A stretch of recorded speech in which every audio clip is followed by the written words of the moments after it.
সরকারের পক্ষ থেকে 14/5/2025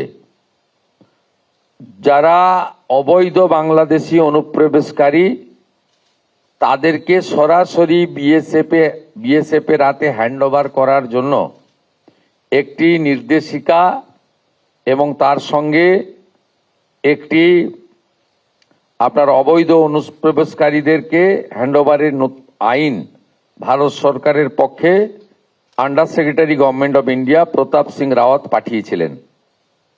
ডেটটা আবার বলি, 14/5/2025, অর্থাৎ কার্যত 1 বছরেরও বেশি আগে।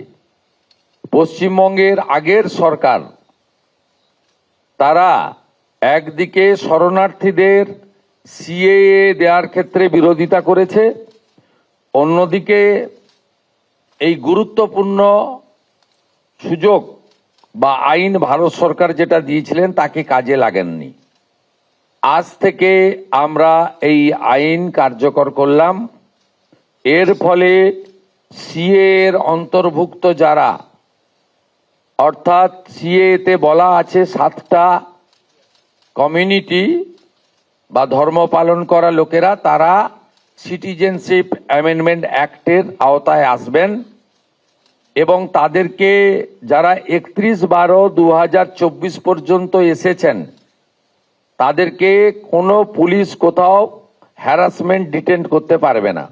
সিএ এর আওতায় যারা নেই তারা হলেন কমপ্লিটলি অবৈধ অনুপ্রবেশকারী ইনফিল্ট্রেটার্স।